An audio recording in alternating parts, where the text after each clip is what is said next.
We're going to continue with the second one. And the second overarching theme is around HR development. I cannot even recount how many times I've heard the phrase, HR needs to know the business, either from HR practitioners themselves or from people outside the HR field. And it's something that makes a lot of sense. HR professionals play a critical role in organizations, ensuring the success of their people and aligning people initiatives with business objectives. But what does it actually mean? Put simply, it means that HR practitioners know the business inside and out, and that they know how to use the terminology, the concepts, and the metrics that are important to business leaders, among other things. But we're going to stick with these two elements for now. Because how do we get HR pros to learn everything about the business? Not from a textbook, that's for sure, and neither from a fancy course or a masterclass or from an HR community. Why not? Because every organization and what it does to make money differs. So what about simply working alongside people in various departments of the company for a little while to really get to know the business? This is how traditionally boards and senior executives cultivated future leaders, by rotating them through critical departments and functions, often in various geographic locations. It was assumed that the best way to prepare promising managers for a future in the C-suite was to have them develop deep competence in a variety of administrative and operational roles. Shouldn't we consider something similar for HR professionals if we want them to truly know the business? And this brings me to our second statement of the day. HR should have mandatory rotations in other departments. Tim, I'm going to start with you this time. Do you vote yes? Do you vote no? Do you vote maybe? I'll take the negative on this one and say I vote no. Interesting. Alex? I'm going to vote yes, but, and I'll explain the but when I elaborate. Nice. I think this is a first. I think we've done now 11 or 12 episodes, and this is the first episode in which I have two statements consecutively where people vote a yes and a no rather than two yeses or two no's. So this is exciting. All right. Tim, you say we do not have mandatory HR rotations. Please share your thoughts. Sure. I think several reasons. I think for one, there's value in HR having objectivity. I could see in this type of situation, HR people getting too enmeshed into whatever business group they're getting in. And I think also, in my experience, most HR people I've worked with have way too much on their plate. So I don't see how you would have somebody that has the time to take away, from their job to spend time in another department. I do see value in, building those relationships and having that knowledge. But I think that there's other ways that you could do that without taking somebody out of their HR function into another department type role. Okay. Thank you. Alex? So I'm going to elaborate on my yes, but. So I understand Tim's point of view as far as taking people out of their role in their department. I was looking at it a little bit differently, and it's kind of something that happened in the past that has disappeared now at a lot of companies. And I'd say sadly, because I think it would be a good thing, is I think individuals who are starting their HR careers would benefit from rotational programs. So before they're put in a full-time HR role, they go through a rotational program in different areas of that business. I can speak to a couple that have done it very well because I've worked with those leaders.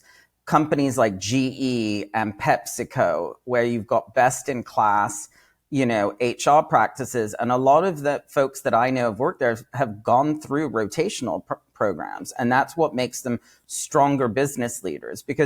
And from my perspective, I want to be known as a business leader that happens to have a specialization in people. I don't want to just be known as a people leader. And I think that is a very different value proposition as well. The other thing is, to Tim's point, I also don't think people would be in the rotation long enough to get enmeshed in that kind of business. And I wouldn't want them to get enmeshed in sort of the politics and the business of it all in that regard. The idea is, going back to Neely's kind of statement at the beginning and comments, is I think it's a way to learn broader concepts, broader ideas, so that you come back as a stronger HR practitioner once you're put in a full-time position. So that's the way, that's why I say yes, but do it at the beginning of their HR career. Yes, I think though what's a good point here that you were both speaking to, and it is not something that was very clear from either the context or the statement. Indeed, we could look at this as something for, let's say, the next generation of people that are going to. And I liked what you were saying there, Alex, as well about, you're a business leader, but you happen to, have a strong experience, or I don't know how you worded it better than I Specialize in people. Yeah. Yes, exactly. A business leader specialized. I like that kind of way of thinking around it as well. But yes, this is something that we could imagine for the next generation of people going into HR. And I think in that regard, could be very interesting to have them rotate. A bit like what you also see, I think, or what you used to see with a lot of traineeships as well in large corporations. I do see the practicalities of it that might be a bit challenging, because it would require organizations to invest considerably more time in people getting operational, I think, as soon as they hire somebody that is then going to join the HR team. At the same time, I think long term, they may benefit way more from the fact that people have been rotating in various departments in the company. Now, perhaps just one thing to just think about, the three of us together, before we go on to the next theme, is then, what would this look like? So you talked about a few companies where you've seen this happening, I believe, Alex, already. But what kind of departments, and this depends on the organization, of course, but what kind of departments would both of you say that definitely that's where people should rotate if they were going to get into an HR role? So Alex, I'm going to start with you. Yeah. And before I share that, one thing I'd also add to what you said, Neely, is the fact that where I could see where Tim is coming from as well on this is that this also is much easier to do in bigger companies. I recognize that it's very hard in smaller companies, especially if you're an HR person of one. And I would suggest to people that are in that situation, they would benefit from going to a big company first, get that experience. And when they're a party of one, they can add even more value to that organization because of the knowledge they're bringing with them. As far as departments go, I mean, number one for me is finance. You need to be able to understand how to collaborate with finance. Once you're in an HR role, you need to understand a balance sheet. You need to understand how to budget. You also need to understand, like any relationship, there is a give and take. If you want to make investments, then you also have to pony up savings as well. So that's the give and take that exists there. So I can't underscore, like in my career, the CFO CPO relationship has been one of the most critical. I would also say another one is legal, right? So much of the work that an HR practitioner does surrounds employment law as well. And then the last one I would say, considering where we're going in the HR function, is technology. So understanding how the business is using things like AI or other things that may have a employee-driven or employer-driven component to them. And so that could be technology/product, depending on the type of company it is. Makes sense. Tim, over to you.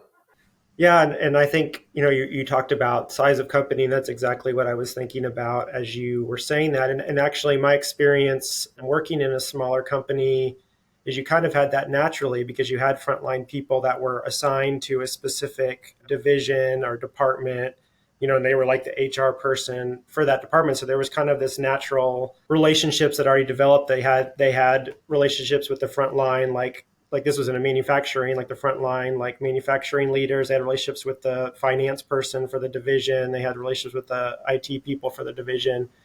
It's interesting because I think I always saw like kind of a tension, because they were part of HR, but they also felt like they were part of this division. And, those priorities didn't always sync up. So I can see the value of learning that, but I think that there's those challenges of how do you kind of keep your HR hat on while still supporting understanding the business. But I 100% agree, like especially what you said about technology, like that's been my big push in the last year or so, is like, how do I get HR people more understanding of technology? Doesn't mean you have to like know how to code or learn SQL or anything like that, but it's like, how do you know how technology fits into the business? Like, how do you know where a technology solution can help a process and implement it the right way and get people excited about it? So I see a lot of value in that for HR. Yeah. And I think that also, like, in my experience, like some of my closest partners have always been in functions like finance and marketing for obvious reasons, right? Employer branding, finances, budgeting, so forth. But technology is becoming even more important, right? I think I've always engaged with my technology partner as far as our tech stack goes, and also things like onboarding. But now more than ever, going back to like skills development, technology is playing such a huge role in that in the way they didn't before, which means we really need to lean into that partnership as well. 100%. And I was actually thinking of another one. Well, now you just mentioned it, Alex, but I don't think either of you did before. But I was indeed going to add marketing, and not just because of the employer branding element of it, but because I believe that as HR professionals, we can still learn a thing or two in terms of marketing ourselves within the organization, what we are doing as HR, the initiatives that we're doing, and also in terms of marketing the organization to our existing employees.